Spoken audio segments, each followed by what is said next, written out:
اللہ کے نام سے جو رحمان و رحیم ہے۔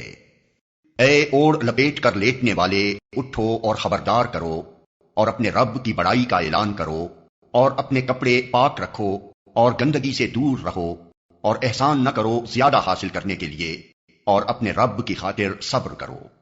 اچھا، جب سور میں پھونک ماری جائے گی وہ دن بڑا ہی سخت دن ہوگا، کافروں کے لیے ہلکا نہ ہوگا۔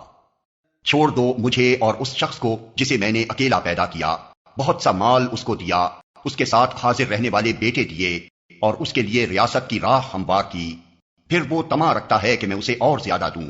ہرگز نہیں، وہ ہماری آیات سے عناد رکھتا ہے، میں تو اسے عنقریب ایک کٹھن چڑھائی چڑھواؤں گا۔ اس نے سوچا اور کچھ بات بنانے کی کوشش کی تو خدا کی مار اس پر کیسی بات بنانے کی کوشش کی۔ ہاں، خدا کی مار اس پر کیسی بات بنانے کی کوشش کی۔ پھر لوگوں کی طرف دیکھا، پھر پیشانی سکیڑی اور منہ بنایا، پھر پلٹا اور تکبر میں پڑ گیا۔ آخر کار بولا کہ یہ کچھ نہیں ہے مگر ایک جادو جو پہلے سے چلا آ رہا ہے، یہ تو ایک انسانی کلام ہے، عنقریب میں اسے دوزخ میں جھونک دوں گا۔ اور تم کیا جانو کہ کیا ہے وہ دوزخ؟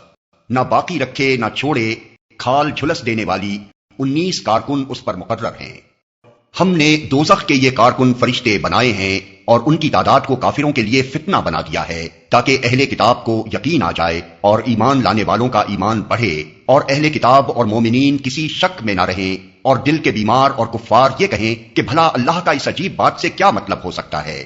اس طرح اللہ جسے چاہتا ہے گمراہ کر دیتا ہے اور جسے چاہتا ہے ہدایت بخش دیتا ہے، اور تیرے رب کے لشکروں کو خود اس کے سوا کوئی نہیں جانتا، اور اس دوزخ کا ذکر اس کے سوا کسی غرض کے لیے نہیں کیا گیا ہے کہ لوگوں کو اس سے نصیحت ہو۔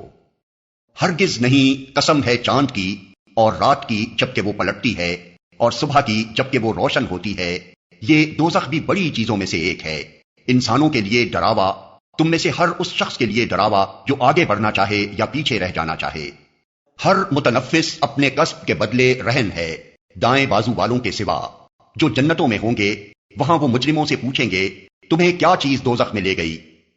وہ کہیں گے ہم نماز پڑھنے والوں میں سے نہ تھے اور مسکین کو کھانا نہیں کھلاتے تھے اور حق کے خلاف باتیں بنانے والوں کے ساتھ مل کر ہم بھی باتیں بنانے لگتے تھے اور روز جزا کو جھوٹ قرار دیتے تھے، یہاں تک کہ ہمیں اس یقینی چیز سے سابقہ پیش آ گیا۔ اس وقت سفارش کرنے والوں کی سفارش ان کے کسی کام نہ آئے گی۔